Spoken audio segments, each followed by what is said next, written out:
제가 목회를 하기 시작하면서 그전과 조금 달라진 부분들이 있어요. 그 무엇인가 하면 제가 사람들의 표정에 관심을 갖기 시작했습니다. 왜냐하면 사람들의 그 얼굴, 그 표정을 보면 그 사람이 지금까지 살아온 인생에 대해서 알 수 있고 또 그 표정 안에 담긴 그 사람의 마음과 생각에 대해서 읽을 수 있기 때문에 그렇습니다. 쉽게 이야기해서 오늘 이 사람이 기쁜지 슬픈지 염려가 있는지 근심이 있는지 기쁨이 가득한지를 한 번에 알 수 있기 때문에 그렇습니다. 오늘 우리 저기 뒤에 늘 우리 예배 함께 참석하는 태국 자매가 있는데 태국 사람들, 태국의 별명이 하나 있습니다. 무엇인가 하면 태국은 바로 미소의 나라다라고 이야기한다고 합니다. 그 나라마다 그런 별명과 특징들이 있어요. 왜 미소의 나라인가 하면 태국 사람들은 잘 웃는데요. 우리 교회 또 태국 우리 예배 끝나고 태국 예배 드리지 않습니까? 태국 성도들도 늘 그렇게 이야기해요. 우리는 웃음의 민족이다. 그래서 잘 웃는다 라고 이야기하면서 저에게 질문했습니다. 그런데 왜 한국 사람은 안 웃냐? 한국 사람은 왜 이렇게 무뚝뚝하냐? 이렇게 물어보는 거예요. 생각해보니까 그런 것 같습니다. 근데 제가 알고 있는 상식에서는 동양 사람들은 다 표정이 무뚝뚝하다라고 알고 있었는데 태국 사람들은 그렇지 않다라는 거예요. 그러고 보니까 생각해보니까 태국에 큰 자연재해가 일어났을 때 그럼에도 불구하고 그 이재민들 얼굴에 있었던 그 미소가 생각이 났습니다. 국제대회, 스포츠대회에 나가서 아주 중요한 경기인데 태국 선수들이 실수한 다음에도 웃음을 잃지 않는 그 모습을 보면서 저 사람들 안에 마음 안에 여유가 있구나. 저 사람들 참 행복하구나 라는 것을 알 수 있었습니다. 여러분 행복하세요? 우리가 행복합니까? 현대인들은 행복을 쫓아 살아간다라고 이야기하고 있습니다. 그런데 현대인들이 생각하는 행복은 어떤 조건이 만족했을 때 행복하다라고 이야기해요. 명예를 얻었을 때에, 권력을 얻었을 때에, 또 물질을 얻었을 때에 행복하다라고 이야기하는데 정말 그 말이 사실일까요? 그렇지 않아요. 얼마만큼 그것을 얻어야 만족을 이룰 수 있을까요? 그렇지 않습니다. 그렇기 때문에 우리는 마치 동화 파랑새에 나오는 사람들이 파랑새를 쫓아가듯이 우리가 줄 수 없는 그 행복을 쫓아 나아가는 것이 아니라 그런 삶을 사는 것이 아니라 우리가 기쁨의 삶을 살며 나아가야 합니다. 이 기쁨의 삶은 우리가 주님과 함께 있을 때만 누릴 수 있게 되는 것입니다. 오늘 본문을 보면 예수님의 이 땅에서의 마지막 일주일의 생애가 시작이 됩니다. 그것은 예수님께서 예루살렘이라는 성에 들어가시면서 시작되는 거예요. 근데 예수님께서 예루살렘 성에 들어가시는 것이 아주 큰 의미가 있습니다. 왜 그런가 하면 이전에 예수님께서 예루살렘 성에 들어가실 때와는 다르게 이번에는 예수님께서 직접 이 땅의 왕이시다, 메시아시다 라는 것을 많은 사람에게 세상에 선포하기 때문에 그렇습니다. 예수님께서 우리 삶에도 왕으로 입성하셨어요. 그러니 우리 삶 가운데 분명히 변화가 있습니다. 그리고 그 변화는 주님께서 주신 그 기쁨으로 인하여서 누릴 수 있게 되는 거예요. 하나님의 보이지 않는 손이 함께 할 때에 인생 가운데 기쁨이 가득 넘치게 됩니다. 그러면 이 시간 가운데 우리가 어떻게 이 기쁨을 누릴 수 있을지 함께 살펴보기를 원합니다. 하나님의 손이 함께하는 인생은 기쁨이 넘칩니다. 첫 번째, 주님의 말씀을 따를 때에 우리 안에 기쁨이 넘치게 됩니다. 예수님께서 예루살렘 성에 들어가시는데 바로 들어가시지 않고 한 마을에 이르시게 됩니다. 1절 함께 보도록 하겠습니다. 그들이 예루살렘 가까이 와서 감람산 벳바게와 베다니에 이르렀을 때에 예수께서 제자 중 둘을 보내시며, 지금 어느 지역에 있다고 이야기하고 있습니까? 벳바게와 베다니에 이르렀다라고 이야기합니다. 이 베다니라는 곳은 예루살렘 성과 그렇게 멀지 않은 곳에 있습니다. 한 2, 3마일 정도 떨어져 있다라고 이야기해요. 이 벳바게와 베다니가 중요한 이유가 있습니다. 그것이 무엇인가 하면 예루살렘 성과 가깝기 때문에 명절 때 예루살렘에 모이는 사람들이 예루살렘에서만 숙식을 취할 수 없어요. 그래서 이 벳바게와 베다니라는 곳에 머물러서 숙식을 취하는데, 지금 우리로 따지면 이 베다니는 벳타운 같은 그러한 곳입니다. 근데 예수님께서 오늘 이곳에 이르신 목적이 있어요. 단순히 숙소를 정하시기 위해서 이곳에 계신 것이 아니라 예수님께서 무언가 특별한 일을 하시기 위해서 이곳에 오셨습니다. 2절 함께 보도록 하겠습니다. 이르시되 너희는 맞은편 마을로 가라. 그리고 들어가면 곧 아직 아무도 타보지 않는 나귀 새끼가 매어 있는 것을 보리니 풀어 끌고 오라. 지금 예수님께서 베다니에 가신 이유와 목적이 여기서 나와 있죠. 왜 그래요? 예수님은 나귀를 원하십니다.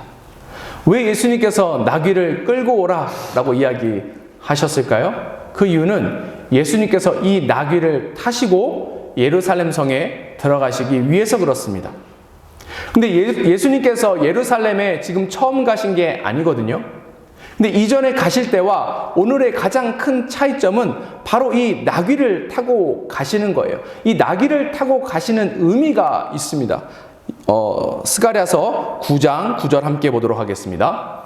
시온에 따라 크게 기뻐할지어다. 예루살렘에 따라 즐거이 부를지어다. 보라, 내 왕이 내게 임하시다니 그는 공의로우시며 구원을 베푸시며 겸손하여서 나귀를 타시나니 나귀의 작은 것 곧 나귀 새끼니라. 이 스가랴 선지자가 예수님 오시기 한 500년 전에 예언한 그 말씀입니다. 이 말씀에 따르면 메시아가 진정한 왕이 예루살렘 성에 입성하시는데 어떻게 입성하신대요? 나귀를 타고 입성하신다는 거예요. 그러니까 예수님께서 지금 하시고자 하시는 것이 무엇인가 하면 예수님이 나귀를 타시고 예루살렘 성에 들어가심으로 인해서 그곳에 있는 많은 사람들이, 세상이 예수님이 참된 왕이시고 메시아이시다는 것을 선포하시기 위해서 그렇게 하시는 것입니다. 그런데 예수님께서 지금 이 나귀를 데려오라 라고 이야기하실 때까지 제자들은 이 의미에 대해서는 잘 몰랐을 것 같습니다. 그래서 예수님께서 제자들에게 나귀를 데려오라, 끌고 오라 라고 이야기하는데 특별히 2명에게 이 일을 시킵니다. 근데 2명이 이 일을 이제 할 때에 그들의 마음이 어떨까요? 우리가 이 성경의 내용을 잘 알고 있으니까 나귀를 끌고 오는 것, 특별히 예수님께서 나귀에 타서 입성하시니까 이 일은 영광스러운 일이다 라고 생각이 들 건데, 근데 과연 예수님께서 이 일을 명령하셨을 때에 그때 이 이야기를 들었던 제자들도 이 일이 영광스러운 일이다 라고 생각했을까요? 아니면은 그냥 귀찮은 일이고 짜증나는 일이다 라고 생각했을까요? 별로 중요하지 않은 일이기 때문에 허드렛 일을 하는 그냥 심부름꾼인 것 같다라는 생각이 그들 안에 들었을 것 같습니다. 오늘 이 2명이 누구인지에 대해서 성경이 정확하게 이야기하진 않아요. 그런데 만약에 이 2명이 예수님께서 중요한 일을 하시거나 중요한 곳에 가실 때 항상 데리고 다니는 베드로나 요한이나 야고보가 아니라면 이 2명은 예수님의 이 명령에 실망할 수밖에 없습니다. 좋은 일, 영광스러운 일은 다른 사람을 불러서 이 일을 시키고 고작 허드렛 일만 우리를 시키는구나 라고 생각할 수 있는 거예요. 이것이 제자들 안에 마음속에 큰 문제가 되는 이유가 무엇인가 하면 우리가 계속해서 살펴봤지만 지금 제자들 마음속에는 어떤 이슈가 가장 큰 이슈예요? 누가 예수님의 좌편과 우편에 앉아 있는가? 누가 더 명예로운 자리를 차지하는가? 누가 더 큰 권력을 차지하는가입니다. 그런데 예수님께서 2명을 딱 지목하셔서 이런 허드렛 일을 하라라고 이야기하는 것은 이 사람들의 지위가 낮아지는 것을 의미할 수 있기 때문에 이 이야기를 들었던 제자들의 마음이 그렇게 좋지 않았을지도 모릅니다. 그런데 문제는 여기서 끝나는 것이 아니라 예수님께서 지금 요청하시는 이 일이 어려운 심부름이에요. 심부름도 굉장히 쉬운 심부름이 있고 어려운 심부름이 있습니다. 제가 들었던 심부름 중에 가장 어려웠던 심부름이 있습니다. 물론 이제 짓궂게 장난치려고 하는 것인데, 뭐 선배들이나 아니면 뭐 나이 많은 사람들이 그렇게 이야기하죠. 1,000원짜리 한 장 주면서 너 가서 빵 2개 사오고 음료수도 하나 사오고 너 먹고 싶은 거 하나 고르고 그러고 500원 거실러 와. 이렇게 이야기합니다. 1,000원으로 그걸 해결할 수 없는데 거스름돈까지 가지고 오라고 이야기해요. 이게 어려운 심부름입니다. 물론 짓궂은 농담이고 그것을 통해서 당황해하고 난감한 모습을 사람들이 보고 즐기기 위해서 그렇게 하는 것이죠. 근데 지금 예수님께서 요청하시는 것이 마치 이러한 모습 같아 보이는 거예요. 왜요? 예수님께서 제자들에게 말씀하시는 것이 무엇인가 하면, 네가 어느 마을에 가면 나귀 새끼 한 마리를 보게 될 거야. 그런데 그걸 보면 그 나귀를 데리고 와라. 이렇게 이야기하는 거예요. 그럼 제자들이 그 이야기를 들었을 때 불편할 수밖에 없습니다. 왜 그래요? 첫 번째는 그들이 가지고 있는 양심 때문에 그래요. 다른 사람의 것을 함부로 가지고 오는 것은 도둑질이죠. 그러니 할 수 없습니다. 그것까지 한다고 치더라도 만약에 주변에 있는 사람이라든지 아니면 이 나귀의 주인이 이거 왜 함부로 가져갔냐? 라고 이야기하면 어떻게 합니까? 바로 현행범으로 끌려가지 않겠습니까? 그러니까 불편한 거예요. 근데 예수님께서는 사실 이렇게 불편하게 하지 않으십니다. 문제가 될 만한 요소들을 다 제거하셔요. 그냥 예수님 말씀 따르면 이 모든 것들이 다 되게 하십니다. 3절 함께 보도록 하겠습니다. 만일 누가 너희에게 왜 이렇게 하느냐 묻거든 주가 쓰시겠다 하라. 그리하면 즉시 이리로 보내리라 하시니. 예수님께서 이미 해결책을 다 준비하셨어요. 그래서 이 이야기가 무슨 말입니까? 너희가 염려하는 것처럼 그렇게 민망한 상황을 만날 일이 결코 없다라고 이야기하시는 거예요. 누가 만약에 너 왜 그 나귀를 그냥 가져가냐라고 물으면 첫 번째 뭐라고 하래요? 주님이 쓰시겠다 이렇게 이야기하라는 것입니다. 이 주님은 누굽니까? 예수님이시죠. 예수님이 쓰시겠다라고 이야기하고 그 다음에 우리말 성경에는 두 번째 즉시 이리로 보내리라 라고 이야기하지만 이 원어 성경의 뉘앙스를 보면 사실 이 번역보다는 우리가 본 그 밑에 NIV 성경의 번역이 조금 더 원어에 가깝습니다. 제가 빨간색으로 특별히 표시했는데 뭐라고 써 있어요? The Lord will send it back here shortly. 무슨 얘기예요? 주님이 다시 그 나귀를 돌려주시겠다. 쓰임을 다 쓰고 나면 다시 돌려주시겠다라고 이야기합니다. 이게 훨씬 더 합리적인 해석 같지요? 그러니까 제자들이 그 이야기를 듣고 나아가는 거예요. 근데 그럼에도 불구하고 여기서 제자들이 그래도 저는 못하겠습니다 라고 이야기할 수도 있어요. 왜요? 그래도 이 이야기를 듣고 주인이 그 말을 들어주지 않으면 어떻게 합니까? 그 주변에 있는 사람들이 이 이야기를 듣고도 그대로 놔주지 않으면 어떡합니까? 그러니 전 이걸 못하겠어요 라고 이야기할 수도 있는 상황이에요. 반면에 이 이야기가 그 마음에 용기를 줘서 담대함을 줘서 그대로 나아가서 순종할 수도 있는 일입니다. 예수님께서 지금 제자들에게 이 일을 맡기신 이유가 있어요.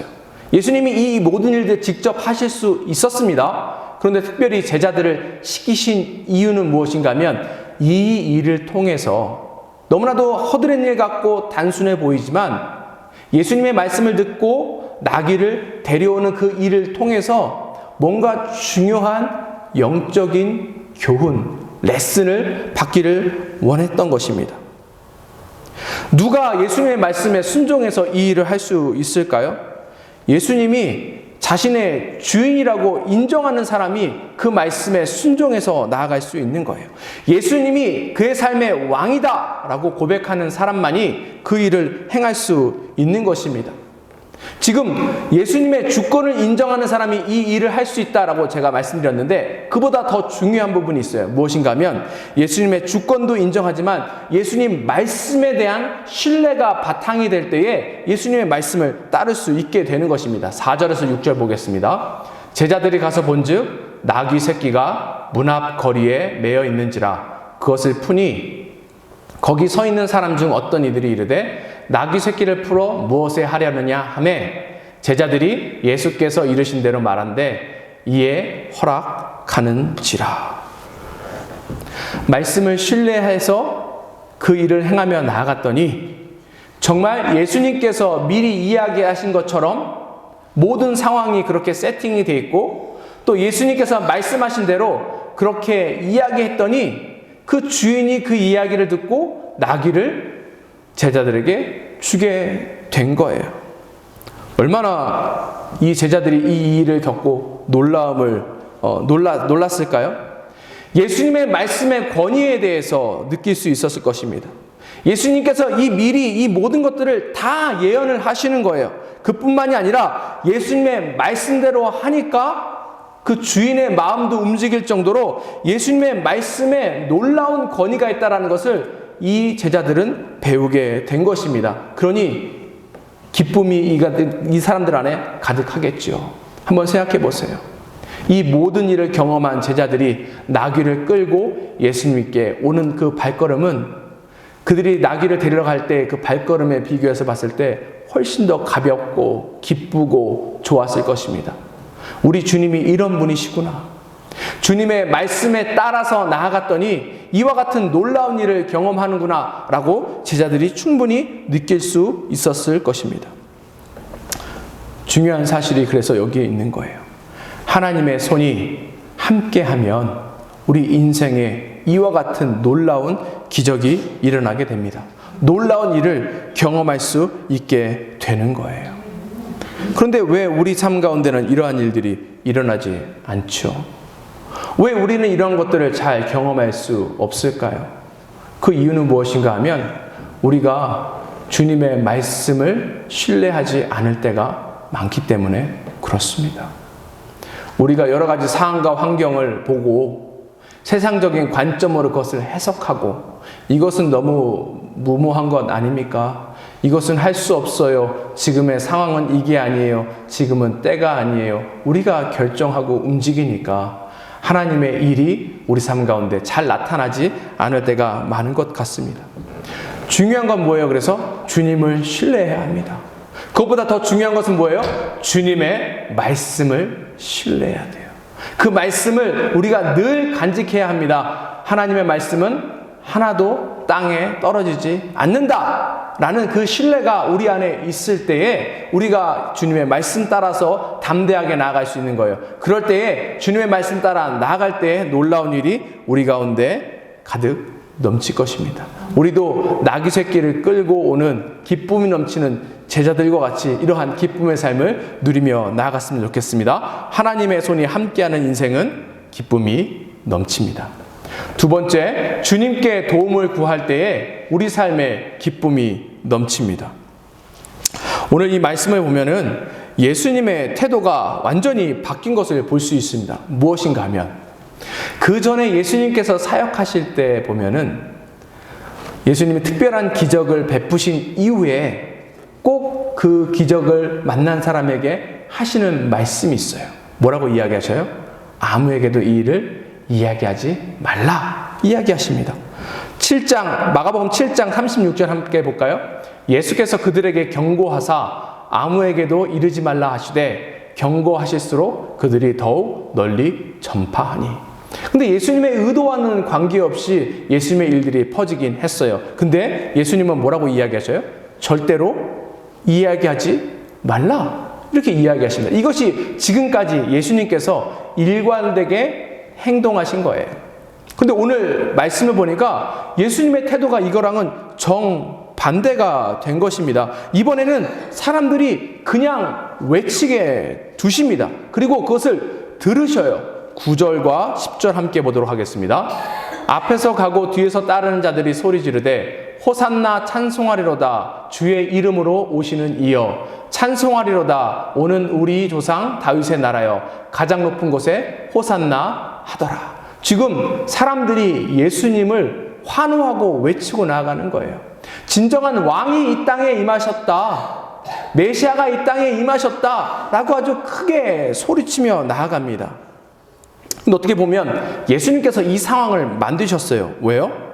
예수님이 나귀를 타고 예루살렘 성에 입성하셨기 때문에 사람들이 이와 같이 반응을 한 것입니다. 이 유대 전승을 보면 예수님 시대 때에 특별히 유월절이라는 명절에 전국에서 또 각 세계에서 예루살렘에 사람들이 모이는데, 많이 모일 때는 약 150만 명에서 200만 명의 사람들이 모인다고 합니다. 그리고 예수님께서, 지금 이때는 예수님께서 이미 3년 동안 많은 사역을 하시고 많은 가르침을 베푸시고 난 이후에요. 그러니까 사람들이 예수님에 대해서 대부분 다 알고 있는 상황 가운데 있습니다.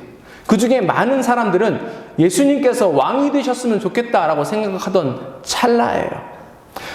이 직전에 예수님께서 예루살렘에 들어가시기 직전에 무슨 일을 하셨습니까? 우리가 지난주에 살펴본 것처럼 여리고성에서 바디메오의 눈까지 뜨게 만드셨습니다.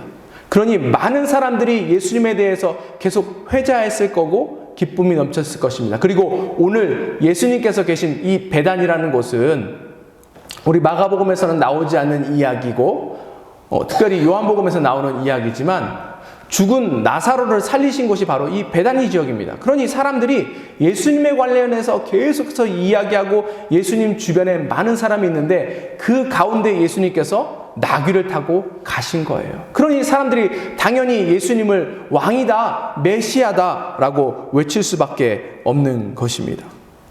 그런데 왜 하필이면 이때에 예수님께서 그의 태도를 바꾸신 것일까요?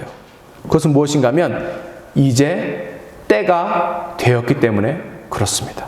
어떤 때예요? 세상에 예수님이 누구신지에 대해서 알려야 할 때가 되었다는 것입니다. 세상이 예수님이 메시아시고 예수님이 왕 중에 왕이시라는 사실을 분명히 알아야 될 때가 됐기 때문에 그렇게 예수님께서 하신 거예요. 코카콜라라고 아시죠? 사람들이 굉장히 좋아하는 음료수입니다. 저희 막내도 알고 좋아할 정도의 그런 음료수인데, 이 코카콜라 회사의 목표가 뭐예요? 전 세계에 있는 모든 사람들이 다 이 코카콜라를 마시게 하는 것이 목표라고 합니다. 그래서 실제로 전 세계 아프리카 오지까지 코카콜라가 들어가지 않은 곳이 없다라고 얘기해요. 전 세계 사람들이 다 코카콜라에 대해서 알고 있어요. 또 1963년에 미국의 케네디 대통령이 달라스에서 암살당했을 때에 하루도 되지 않아서 이 소식이 전 세계에 퍼졌습니다. 그때는 지금처럼 인터넷이 있었던 시절도 아니고 통신시설에 어느 정도 제한이 있을 때임에도 불구하고 전 세계가 24시간이 안 돼서 다 아는 거예요. 반면에 우리 주님께서는 이 땅에 오신 지 2000년이 되었고 지났고 또 이 땅에서 예수님이 하신 일들을 우리에게 보이셨음에도 불구하고 아직도 2000년이 지났음에도 불구하고 예수님이 누구시고 예수님이 무엇 때문에 돌아가셨는지 사람들이 아직 잘 모르고 있습니다. 지금은 예수님이 메시아이라는 것을 알리고 외쳐야 될 때인 거예요. 그런데 예수님이 메시아다, 왕이시다 라고 오늘 선포하고 있는데 사실 예수님께서 이렇게 하실 때에 많은 사람들이 오해하고 있습니다. 지금 예수님을 찬송하고 있는 많은 사람들, 예수님과 함께 이 길을 걸으면서 기뻐하는 많은 사람들이 예수님에 대해서 조금 오해하고 있어요. 이 당시에 유대인들 생각에 왕은 두 종류의 동물을 타고 다닙니다. 첫 번째는 무엇인가 하면 오늘 본 나귀예요. 두 번째는 무엇인가 하면 말입니다. 왕이 말을 탈 때와 나귀를 탈 때는 다른 거예요. 왕이 언제 말을 탑니까? 전쟁에 참여할 때 말을 타는 거예요. 그러니 왕이 말을 타고 가면 전쟁이 일어났다라는 뜻이 되는 것이고 그것이 의미하는 것이 무엇인가 하면 강력한 왕권을 통하여서 힘으로 적을 무찌르는 제압하는 그런 모습을 상징하는 거예요. 반면에 나귀를 또 왕이 타기도 하는데 나귀를 탄 의미는 무엇인가 하면 우리가 방금 스가랴 9장 9절에서 본 것처럼 겸손의 왕으로 평화의 왕으로 타는 것입니다. 그래서 왕이 나귀를 탔다라는 의미가 무엇인가 하면 지금은 평화의 시대라는 것을 의미하는 거예요. 그런데 오늘 예수님 옆에서 예수님을 환호하는 사람들이 지금 기대하고 있는 것은 나귀를 타신 예수님이 아니라 말을 타신 예수님이라는 사실입니다. 본인들이 직접 예수님이 나귀를 타셨음에도 불구하고 말을 타셨다라고 지금 생각하고 있는 거예요.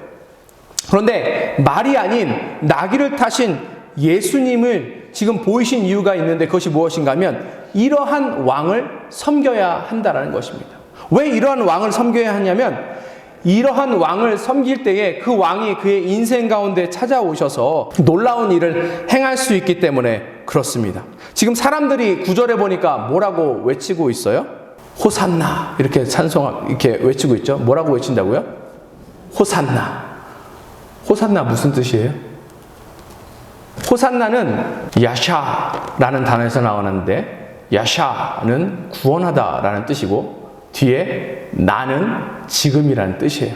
그래서 호산나 뜻은 무엇인가 하면 지금 구원해 주세요라고 이야기하는 것입니다. 오늘 사람들이 외치고 있는 이 이야기는 단순히 사람들이 지금 예수님을 보고 기뻐서 그들이 지어서 외치는 것이 아니고 이미 시편 118편 25절 26절에 나와 있는 그 시편의 내용을 다시 한번 이야기한 것입니다. 여호와여 구하옵나니 이제 구원하소서. 여호와여 우리가 구하옵나니 이제 형통하게 하소서. 여호와의 이름으로 오는 자가 복이 있으며 우리가 여호와의 집에서 너희를 축복하였도다.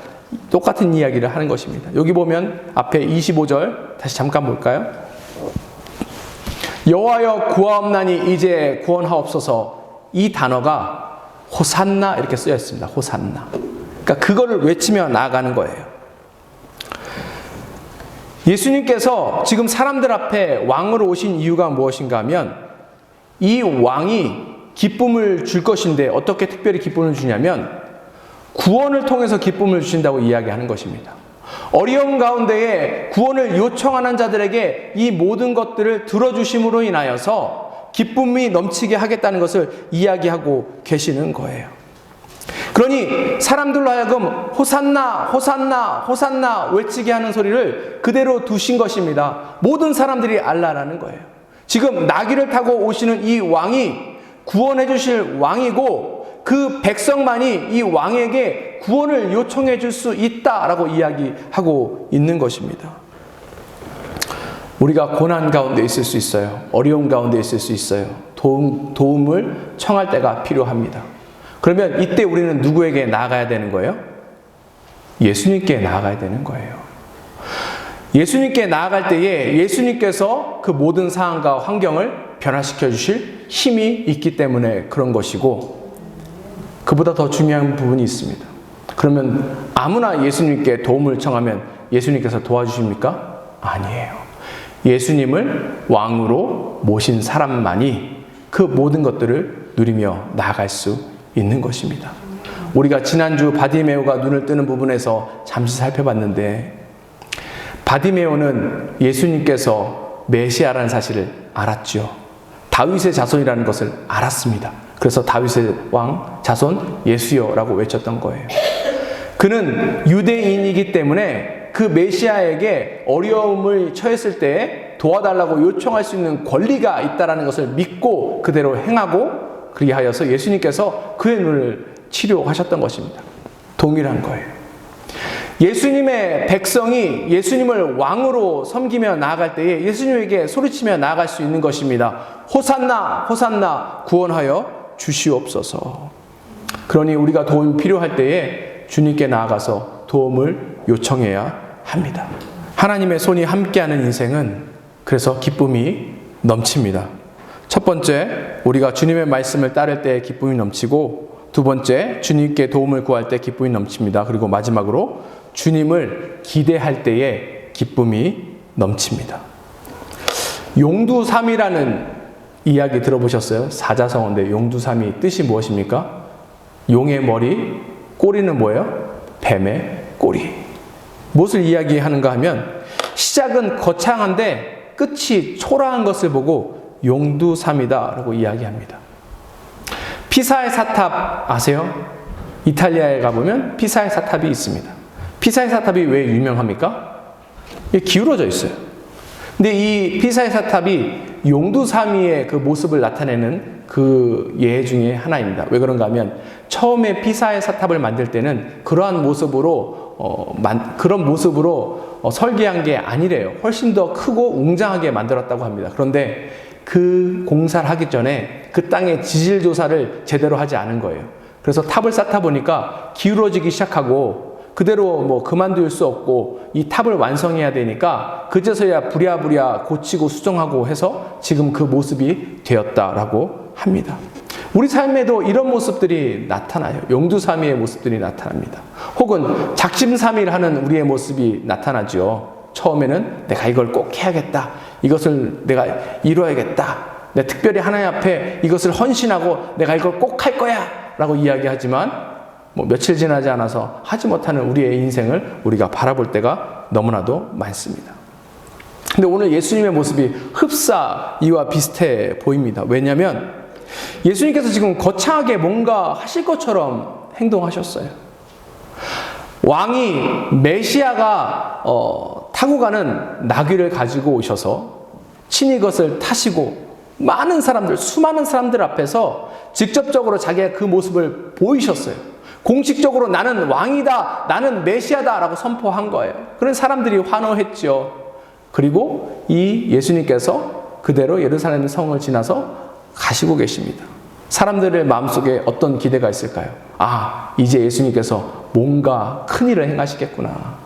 뭔가 일을 하실 때가 시작이 됐겠구나 라고 생각이 들었을 거예요. 11절 상반부 보겠습니다.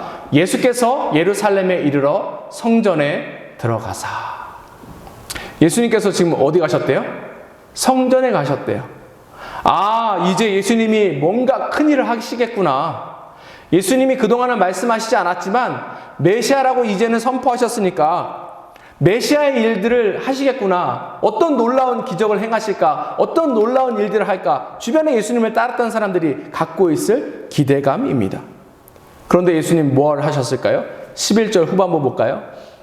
모든 것을 둘러보시고 때가 이미 저물매 12 제자를 데리고 베다니에 나가시니라. 예수님 무슨 일 하셨어요? 아무 일 하지 않으셨어요. 실컷 사람들의 마음을 부풀어 오르게 하게 만드시고 사람들과 함께 성전에 들어가신 다음에 예수님께서 마치 뭔가를 하실 것처럼 막 둘러보시고 그 다음에 집에 가셔서 주무셨습니다. 이게 예수님께서 하신 일이에요. 아무 일도 일어나지 않았습니다. 물론 내일도 있지만 사람들의 마음이 어땠을까요? 잔뜩 기대에 부풀어 올랐던 그 사람들의 마음이 이 기대가 실망으로 변하게 되는 거예요. 우리 인생 가운데도 이러한 일이 많이 생기는 것 같습니다. 어쩌면 우리 삶이, 우리의 신앙생활이 대부분 이런 일이 반복되고 지속되고 있는 줄도 모릅니다. 뭔가 이번에는 큰 일이 있을 것 같고 뭔가 때가 잘 맞을 것 같아서 이제 삶에 큰 변화가 있을 거라고 생각하는 그때에 여러 가지 악재가 생겨서 그것이 안 될 때가 많죠. 그래서 우리가 비즈니스가 잘 안 돼서 실패할 때가 있고 또 직장 생활 가운데 어려움이 생길 때가 있고 또 관계 가운데 어려움이 생길 때도 있습니다. 인생 가운데 크고 작은 문제들이 그래서 계속해서 생기고 있는 것을 우리가 경험할 수 있어요. 신앙생활 어떻습니까? 예배 드리고 난 이후에 은혜 받죠. 아, 하나님이 이제 뭔가 하시겠구나. 말씀과 기도를 통해서 하나님께서 계속해서 사인을 주십니다. 아, 이제 하나님, 이제는 일하시겠구나. 이제는 일하시겠구나. 기도할 때 마음에 담대함을 주십니다. 아, 하나님, 이제 꼭 이루어 주시겠지. 이루어 주시겠지. 하나님 앞에 불평하고 불만족스러워서 하나님 앞에 나아가면 하나님께서 또 약속을 주십니다. 아, 그렇지. 하나님 약속하셨지. 이 약속이 내 삶 가운데 임할 날이 오겠지. 이제는 오겠지. 근데 현실은 어때요? 그렇지 않다라는 거예요. 마치 하나님 안 계시는 것처럼 아무 일도 안 일어날 때가 훨씬 더 많습니다. 우리의 기대와는 다르게 좀처럼 삶의 변화가 없는 거예요. 얼마나 우리 가운데 실망이 가득합니까? 그러니까 사람들이 더 이상 기대하지 않는 겁니다. 그리고 사람들이 이제는 그래서 소극적으로 신앙생활해요. 어떻게 해요? 세상에 이제는 기웃기웃대는 거예요. 하나님 안에서 이 모든 것이 되지 않으니까 세상에 기웃기웃대는 것입니다. 그리고 조금 더 지나고 나면 포기하죠. 포기합니다. 근데 이 일이 얼마나 괴로운지 몰라요. 이런 실패가 얼마나 우리 삶을 초라하고 부끄럽고 어렵게 만드는지 모릅니다. 세상이 이러한 우리의 모습을 보면서 계속해서 조롱하기 때문에 그래요. 우리의 원수 사단이 계속해서 우리를 조롱하기 때문에 그렇습니다. 우리 개인을 조롱하죠. 야, 그것밖에 안 돼. 네 인생은 그렇지. 넌 그렇게 중요한 인생이 아니야. 또 우리가 가지고 있는 신앙을 조롱합니다. 주님이 네 소원 들어줄 것 같아. 들어주시지 않아. 주님은 네 삶 가운데 일하시지 않아. 구약 성경에 보면 욥이라는 인물이 나옵니다.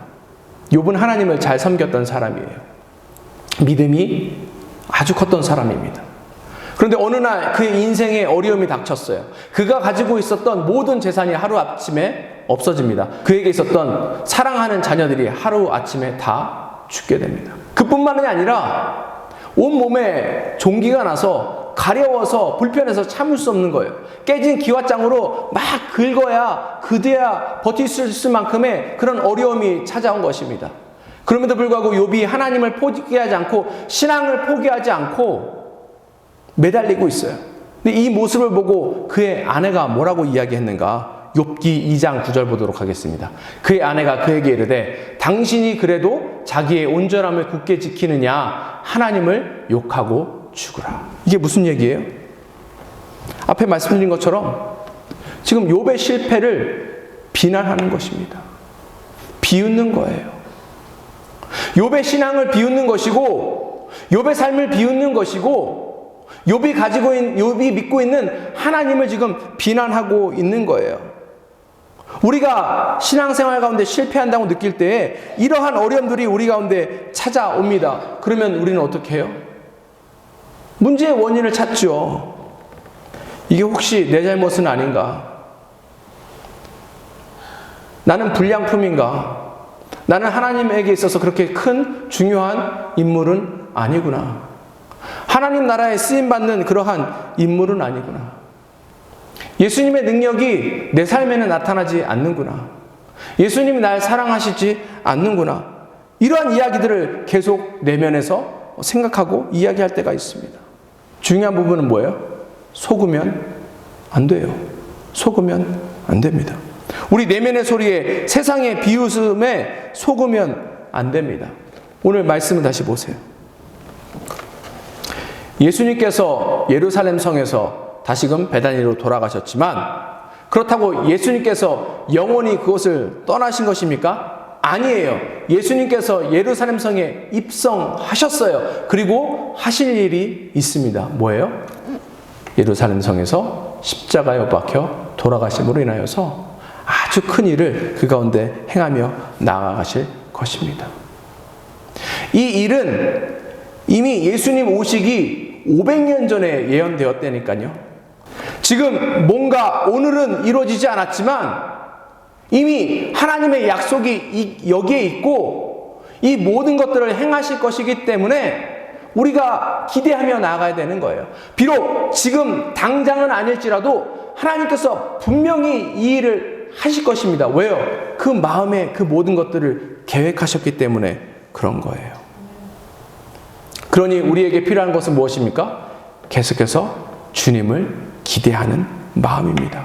시편 37편 3절에서 5절 보겠습니다. 여호와를 의뢰하고 선을 행하라. 땅에 머무는 동안 그의 성실을 먹을거리로 삼을지어다. 또 여호와를 기뻐하라. 그가 내 마음의 소원을 내게 이루어 주시리로다. 내 길을 여호와께 맡기라. 그를 의지하면 그가 이루시고. 우리가 이것들을 붙들고 나아갔으면 좋겠습니다. 포기하면 안 돼요. 포기하면 안 돼요. 좌절해서도 안 됩니다. 실망해서도 안 돼요. 우리가 품어야 할 것이 뭐예요? 기대감입니다. 주님께서 큰 일을 행하신다라고 이미 우리에게 약속하셨기 때문에 이 약속을 붙들고 기대하며 나아가는 거예요. 끝까지 기다리며 나아가는 것입니다. 언제까지요? 주님께서 우리 인생 가운데 무언가 큰 일을 행하실 때까지입니다. 하나님께서 우리에게 좋은 계획을 가지고 계십니다. 하나님께서 우리 각 사람의 인생 가운데 특별한 놀라우신 계획을 가지고 계셔요. 그러니 의심하면 안 됩니다. 포기하면 안 돼요. 그렇다고 주님께서 그 길을 걸어갈 때에 우리 보고 혼자 가라 라고 이야기하시지 않으셔요. 또 우리가 어떻게 하는가 그냥 방관해서 지켜보시지도 않으십니다. 주님께서는 우리와 함께 하셔요. 임마누엘 약속, God with us. 그 약속이 우리에게 있지 않습니까?